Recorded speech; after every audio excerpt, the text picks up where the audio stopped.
Dans une seconde, une dame qui avait été victime d'un problème médical qui l'avait mis dans une situation plus que catastrophique. Vous allez revoir ces images dans une seconde. Appelez-nous au 0826 107 109. Notre expert, le docteur Courtois, et nos avocats peuvent bien sûr vous aider si vous avez un problème médical. 0826 107 109. Je raccueille sur ce plateau les deux filles de cette dame qui a d'énormes problèmes. J'ai nommé Nadine et Sabine. Dans cette affaire, il y a un drame, celui d'Hélène. Ce sont ces deux filles, Sabine et Nadine, qui la représentent aujourd'hui. Hélène devait subir une intervention bénigne, une arthroscopie. Résultat, elle est dans un fauteuil roulant. L'affaire est délicate. Pour sans aucun doute, ça commence tout de suite. Bonsoir Nadine. Bonjour. Bonsoir Sabine. Bonsoir. Merci une nouvelle fois d'être venue sur le plateau de Sans aucun doute. Vous avez tout fait pour aider votre maman. L'équipe aussi s'est mobilisée. Voyons si vous le voulez bien maintenant le rappel des faits. Sophie Prichodny. On est à l'hôpital où ma mère s'est fait opérer. Elle devait subir une opération bénigne. Elle en est ressortie 15 mois après, tétraplégique.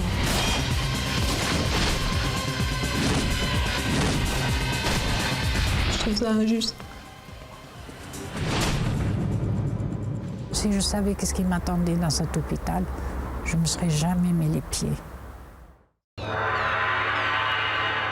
Hélène Janssen ne pouvait se douter qu'une petite douleur à l'épaule allait bouleverser sa vie. Au commencement, un simple courrier. Son médecin traitant la confie à un chirurgien pour une banale opération de l'épaule, une arthroscopie. L'intervention, bénigne, doit durer quelques heures. Le 29 juin 2000, Madame Janssen descend au bloc. 72 heures plus tard, elle se réveille en réanimation. J'ai ouvert les yeux, j'ai vu mon mari, ma fille, qui étaient là devant. J'ai dit, mais qu'est-ce que je fais là? Après, je me dis, c'est un cauchemar. Là, j'essaye de voir mes jambes, j'essaye de voir mes bras, il n'y a rien qui bougeait. Madame Janssen se réveille tétraplégique. En urgence, le chirurgien l'opère une nouvelle fois, mais c'est encore pire. Toujours paralysée, Hélène est désormais dans un état critique. C'est un autre chirurgien qui lui sauve la vie. 3 opérations en 8 jours, une trachéotomie, la vie d'Hélène ne sera plus jamais la même. À ce moment-là, on s'est dit, il fallait rester sur le bloc. Parce que là, on sait que ça y est, c'est la fin. On va rester toute sa vie comme ça. Et là, on est, comment vous dire, on est mort-vivant. Son état est irréversible, Hélène ne marchera plus.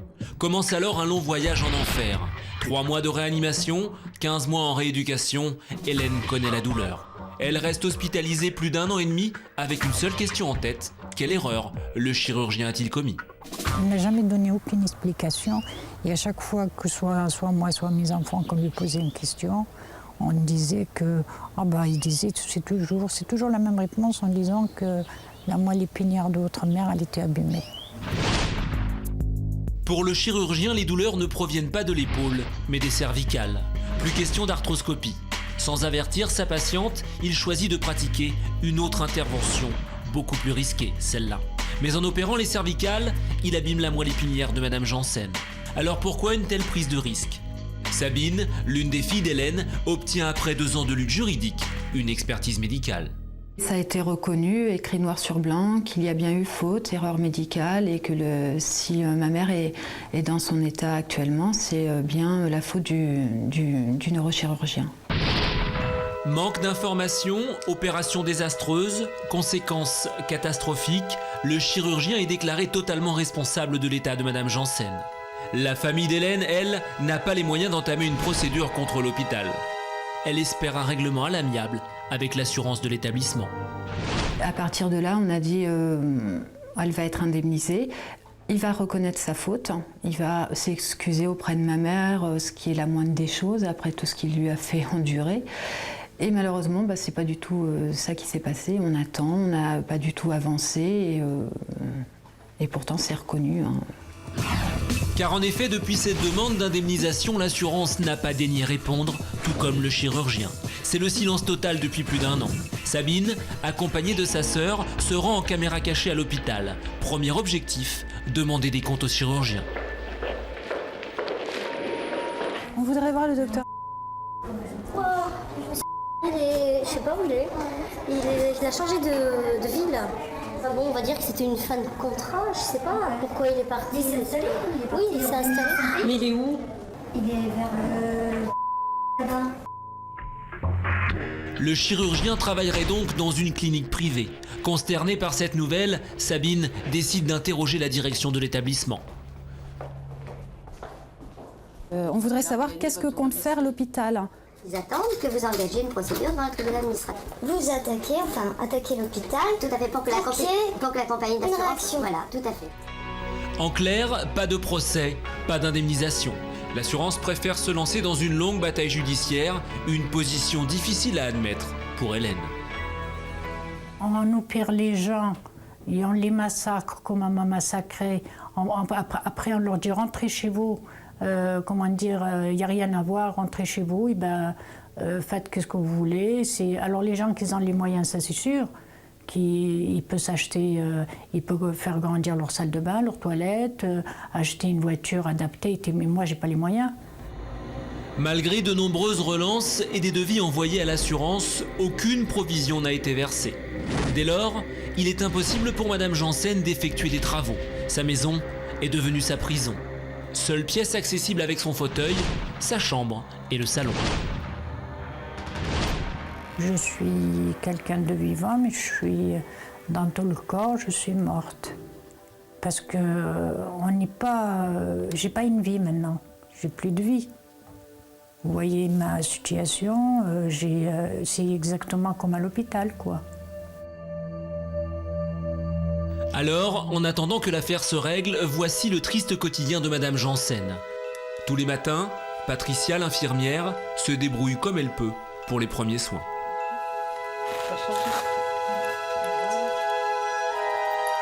La salle de bain, on n'a pas de salle de bain. On fait la toilette dans la chambre avec une bassine. Voilà, c'est tout depuis bientôt 5 ans. Ce qui serait bien, ce serait une douche adaptée, qu'on puisse lui faire prendre une douche de temps en temps. Pas de douche, ni de toilette adaptée, pas de véhicule aménagé pour son fauteuil, alors les seules sorties d'Hélène s'effectuent en ambulance. J'ai 2 sorties dans la semaine. Le mardi, le jeudi, c'est tout. C'est tout, c'est les seules sorties où je fais comme ça. Comment vous voulez pas devenir fou à la maison? Et que ça vous traverse pas l'esprit pour autre chose.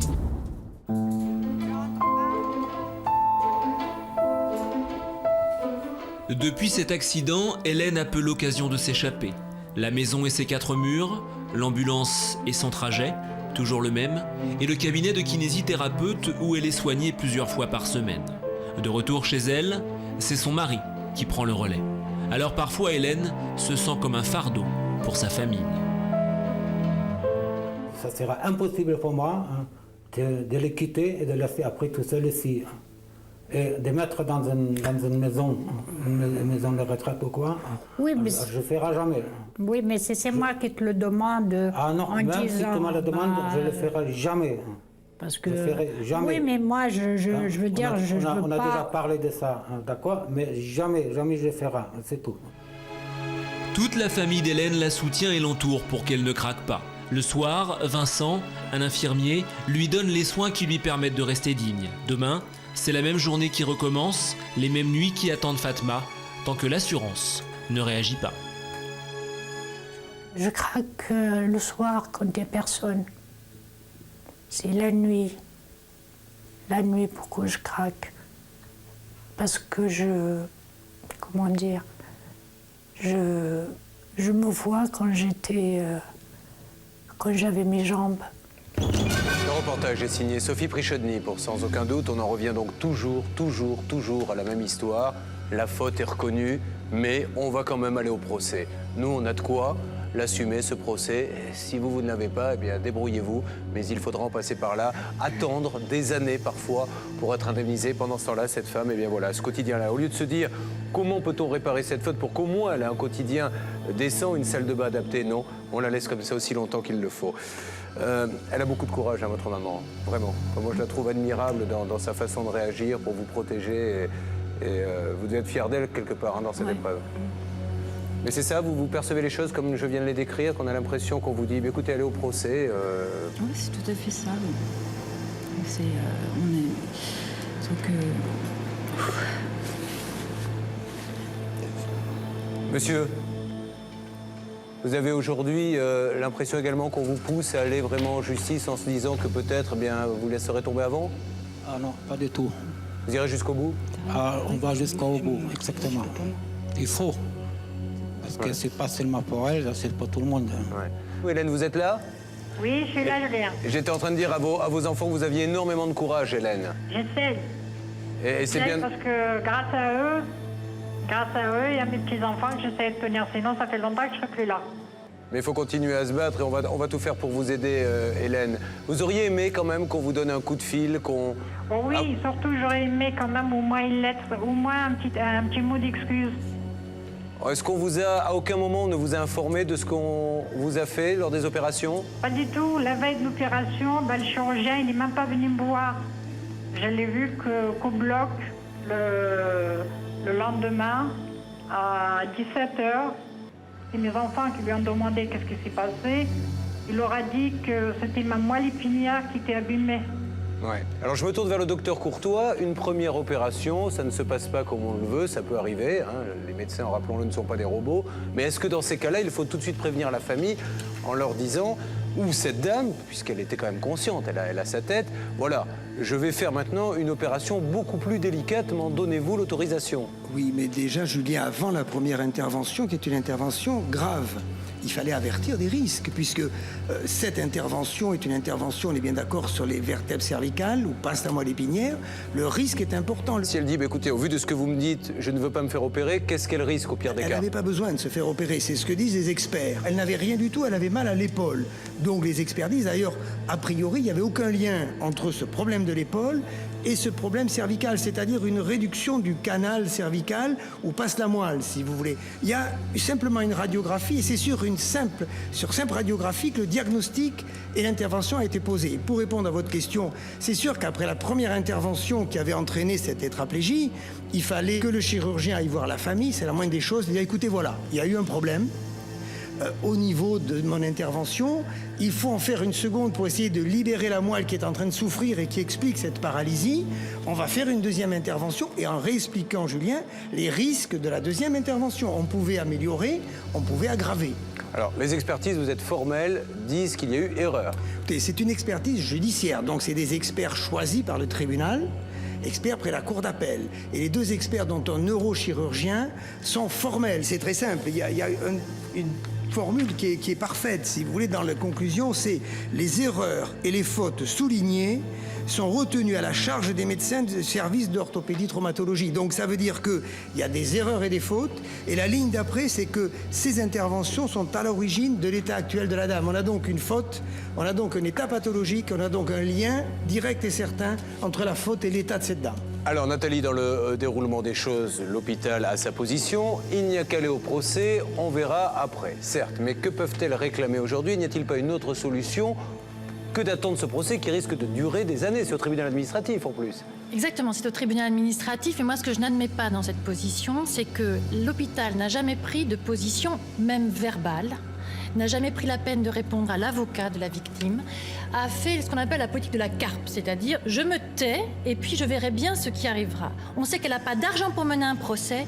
et on en profite pour la laisser dans cet état-là, un état d'abandon qui est inadmissible. Alors aujourd'hui, il faut leur expliquer que c'est à eux de verser une provision immédiatement, aussi minime soit-elle, au moins pour qu'elle puisse se payer le service d'un avocat. Vous n'avez pas une vue complète de ce dossier, mais par rapport à votre expérience, puisque c'est aussi votre job que d'essayer d'aider les gens à se faire indemniser, combien peuvent-ils espérer? Cette dame ne peut plus rien faire. 24 heures sur 24, il y a quelqu'un à côté d'elle qui doit tout faire à sa place. Alors, ça a un prix, ça? La tierce personne, si vous voulez, c'est minimum 100 000 € par an. Et on lui doit, depuis le jour où elle est rentrée chez elle, depuis 2003. L'aménagement de domicile, l'aménagement du véhicule, le matériel, le fauteuil roulant, tout ce dont elle a besoin, ça se chiffre en centaines et en centaines de milliers d'euros, si vous voulez. Ce qui veut dire qu'une provision de plusieurs centaines de milliers d'euros serait décente. C'est tout ce qu'on peut dire. C'est obligatoire. Dans un instant, la suite de cette terrible affaire. Nous appellerons le chirurgien qui a opéré Hélène pour tenter d'avoir une explication. Moi je dis que vous n'avez aucune conscience professionnelle. Jamais un mot d'excuse de votre part, c'est inadmissible. Hélène obtiendra-t-elle enfin un dédommagement qui lui permettrait de mener une existence décente? Mais vous racontez n'importe quoi parce que quand on vous est en face de vous, vous tournez les choses en votre faveur. La réponse, dans un instant, dans Sans aucun doute.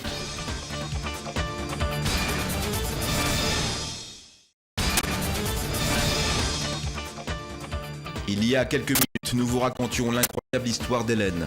Opérée pour une douleur dans l'épaule, elle se retrouve tétraplégique. Ses bras et ses jambes ne bougeront plus jamais. Là, on sait que ça y est, c'est la fin. On va rester toute sa vie comme ça. Et là, on est... comment vous dire? On est mort-vivant. La responsabilité du chirurgien a été reconnue par une expertise médicale. Ça a été reconnu, écrit noir sur blanc, qu'il y avait eu faute, erreur médicale, et que si ma mère est dans son état actuellement, c'est bien la faute du neurochirurgien. Le préjudice se chiffre en centaines de milliers d'euros. Pourtant, Hélène n'a reçu aucun dédommagement à ce jour. Sur le plateau, ces deux filles sont venues se battre. Elles veulent que leur mère puisse mener une existence digne avec un minimum de confort. Voici la suite de ce dossier. Madame, vous m'entendez toujours, Hélène? Oui, oui, Julien. Vous avez besoin donc de quelqu'un 24 heures sur 24. Vous avez besoin aussi d'aménager votre appartement pour avoir une salle de bain adaptée, je suppose? Malheureusement, oui. Nous allons maintenant appeler l'hôpital où a eu lieu cette opération. La régie fait le numéro.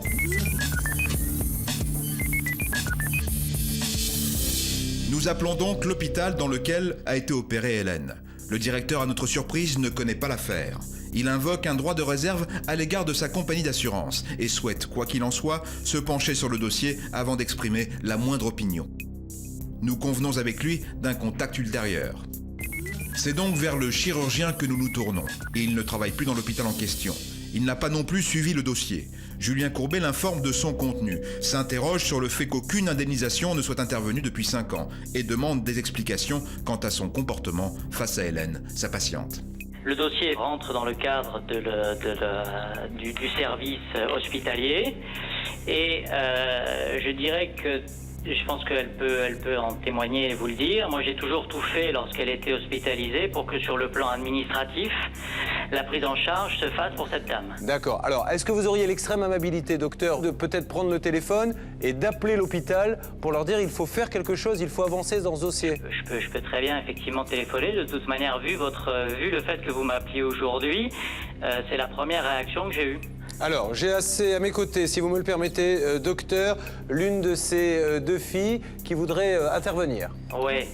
Et moi, je dis que vous mentez. D'accord. Bon, Voilà. alors, est-ce que je peux avoir, s'il vous plaît... Moi, je dis que vous n'avez aucune conscience professionnelle. Attendez, moi je regrette, je suis désolée, il faut quand même attendre que vous soyez médiatisé pour à moitié, on va dire, reconnaître vos torts, et encore, vous ne les reconnaissez même pas encore à l'heure actuelle, parce que l'opération quand même que vous avez fait à ma mère, en plus de l'opération de l'épaule, elle aurait jamais dû être faite, cette opération. On est dans une discussion, si vous voulez, qui, à mon avis, au niveau du téléphone, moi je vais pas rentrer en détail. Mais c'est une discussion de sourds, mais c'est ce qu'on a toujours eu avec vous. Mais vous racontez n'importe quoi, parce que quand on vous est en face de vous, vous tournez les choses en votre faveur. De toute façon, il n'y a pas moyen de discuter, Alors, vous ne savez pas. Mademoiselle, ce que je propose, docteur, c'est que la principale intéressée, quand même, a le droit de parler. Hélène, qu'est-ce que vous attendiez d'autre? Eh bien, écoutez, moi, personnellement, j'étais blessée. Il m'a jamais dit qu'est-ce qui s'est passé. Il m'a jamais demandé des excuses. D'accord. Et celui qui est venu vous voir tous les jours lorsque vous étiez, madame, en réanimation, vous a fait changer de service. Et celui qui venait quand vous étiez en rééducation, c'est pas moi non plus. Vous étiez toujours en vacances. Non, mais... J'ai pas dit que vous êtes pas Et quand venu il fallait me voir. vous voir, c'est nous qui prenions un rendez-vous. Et jamais un mot d'excuse de votre part.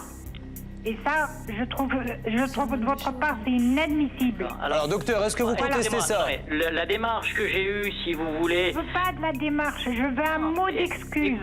Écoutez-moi, je l'ai pas peut-être exprimé comme ça en disant je m'excuse, mais je crois que dans ma démarche de ne pas la laisser tomber et dans ma démarche de faire le plus possible pour elle, c'était moi, si vous voulez, ma manière de lui dire de m'excuser et de lui montrer que je la laissais pas tomber et que j'étais tout à fait conscient de la situation dans laquelle elle se trouvait. Si vous ne l'avez pas compris comme ça, je m'excuse, mais le fait que j'ai été là et que j'ai été toujours disponible, c'était pour moi une manière de vous prendre en charge. Et moi, ce que je vous propose, c'est que je téléphone dans mon service pour demander à ce que le nécessaire soit fait. Voilà, monsieur, ce que je peux vous proposer aujourd'hui. Et on se tiendra au courant dans le cadre de l'émission pour savoir si le dossier a avancé. Et je précise que j'admire votre position parce que vous nous parlez, ce qui n'est pas le cas de tout le monde en règle générale, bien au contraire, vous ne fuyez pas. Et ça, c'est à mettre vraiment à votre crédit. D'accord. Au revoir. Au revoir, docteur. Merci beaucoup.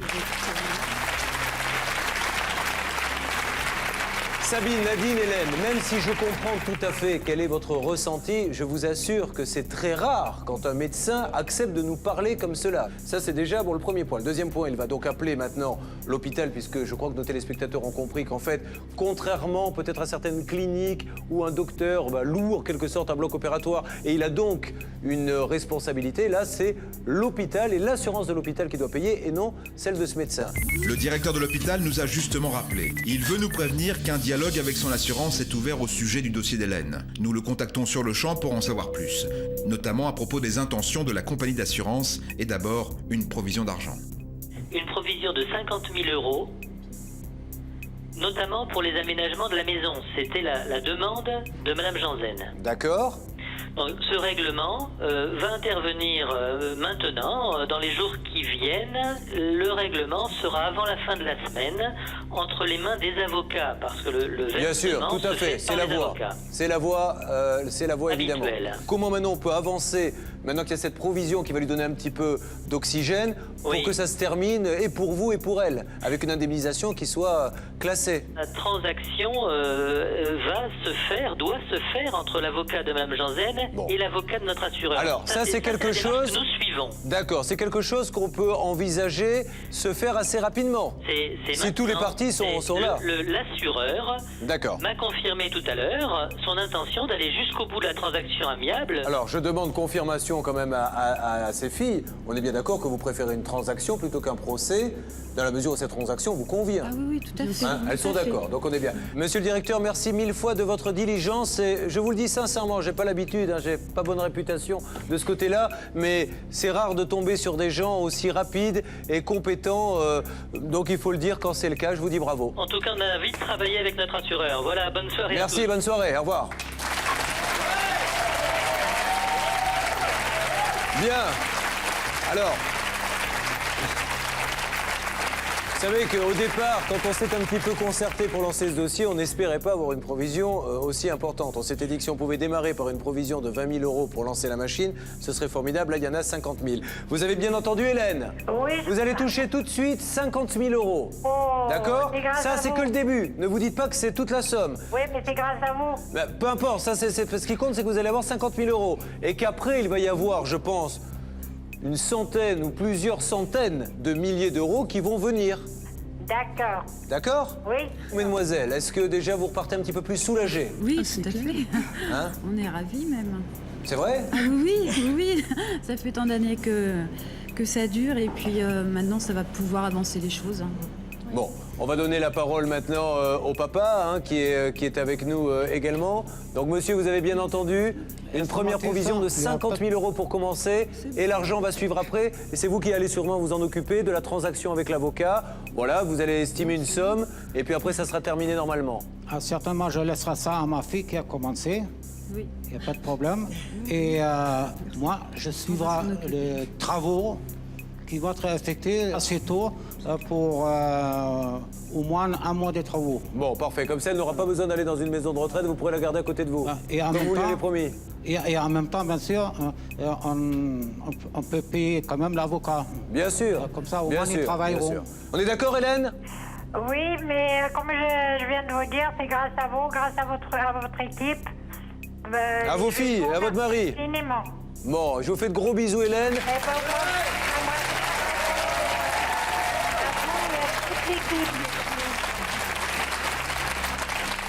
Merci beaucoup. Et puis je vous fais un gros bisou et à toute l'équipe aussi. Et vous allez vous faire une super salle de bain, j'espère, hein? Ah oui, alors. Comme dans les films américains. Oh oui, bon. Oui, certainement. Un beau jacuzzi. Je vois, parfait. Vous voyez, elle sait vivre. Elle sait vivre. Il était beau mon jacuzzi là. Hein. Pardon? Depuis à peu près bientôt 5 ans, j'avais un beau jacuzzi à la maison. Ah oui, tout à fait. Ah, il était superbe. Hein. Sophie, elle l'a vu, il était beau. Hein. Oui, on a compris. Malheureusement, dans quelles conditions vous étiez obligé de faire vos toilettes chaque jour. Ça va changer, voilà. ça allait. Encore quelques semaines, votre mari dit un mois. Et normalement, vous allez reprendre les joies du bain et d'une belle salle de bain, d'accord? D'accord. Et bien écoutez, je vous remercie infiniment. Et je dis bravo à votre équipe et à tous. Et je vous dis merci beaucoup, 1000 fois merci. Gros bisous, Hélène. À bientôt, bonne soirée. Je vous embrasse très Julien. Au revoir. Voilà, Sabine et Nadine, je vais vous laisser aller retrouver votre maman. On se tient au courant pour cette transaction et jusqu'au bout. Et je vous demanderai de revenir nous rassurer d'ici quelques semaines pour nous dire ça y est, la transaction est faite, on n'en parle plus, on peut passer à autre chose. Et encore merci. C'est moi qui vous remercie. Au revoir à toutes les deux. Merci, monsieur. Voilà ce que l'équipe avait fait, bien sûr, pour votre maman sur le plateau de Sans Aucun Doute. Alors, aujourd'hui, les choses ont quand même pas mal avancé, puisque nous pouvons annoncer à nos téléspectateurs que votre maman a enfin touché une provision de 100 000 €. On est bien d'accord? Et sans plus tarder, voilà pourquoi cet argent était nécessaire. Regardez. Depuis l'enregistrement de notre émission, la vie d'Hélène a quelque peu changé. Grâce aux 100 000 € de provisions versées par l'assurance, les travaux ont pu être réalisés. Tapisserie, sol, fenêtres, tout a été refait. Aujourd'hui, Hélène ne se sent plus prisonnière. Il y a de la lumière qui rentre quand même à la maison.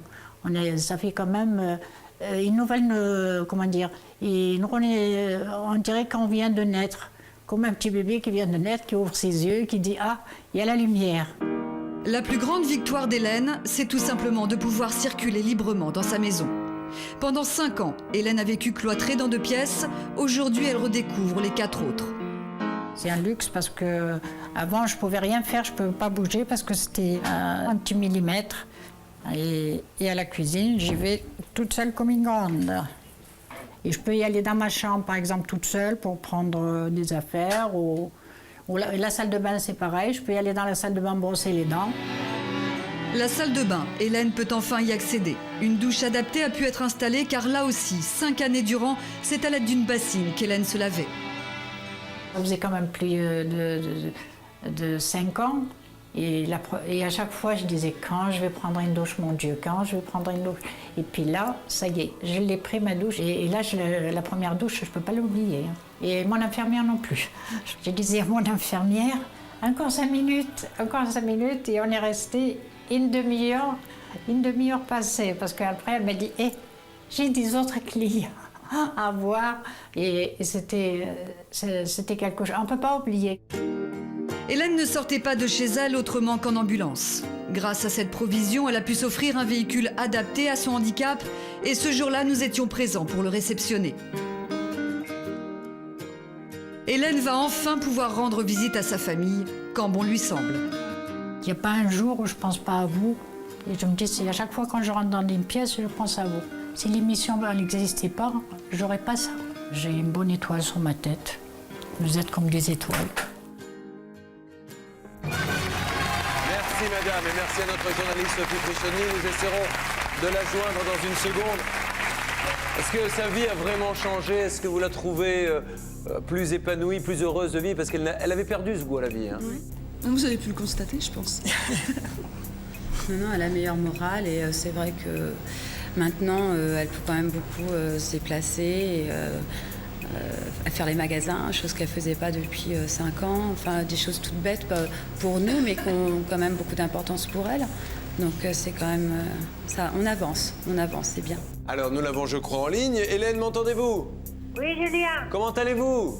Ça va. Bon, alors, est-ce que votre vie, vos filles étaient en train de le dire, est-ce que... Ah, il y a le toutou qui aboie. Est-ce que votre vie a vraiment changé, madame? Ah oui, très bien, parce que d'abord j'ai un beau cadeau de Noël pour la voiture. Oui.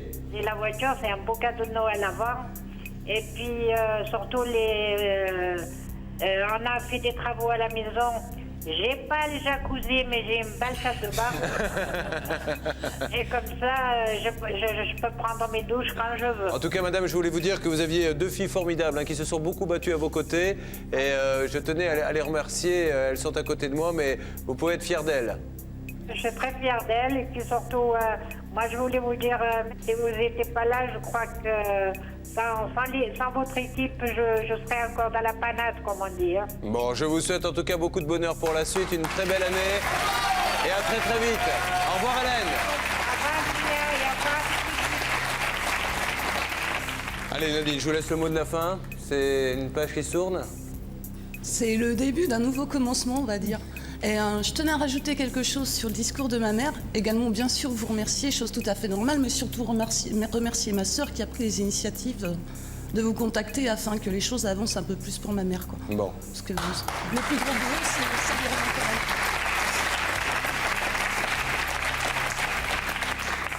Vous voulez dire quelque chose, Sabine?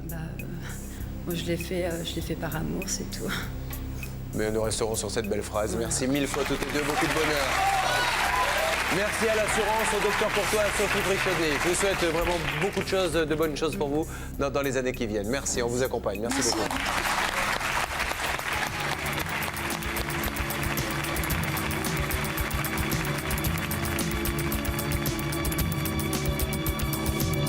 Merci à toute l'équipe, sans aucun doute, la journaliste Sophie. Sans l'émission, on serait encore au point de départ.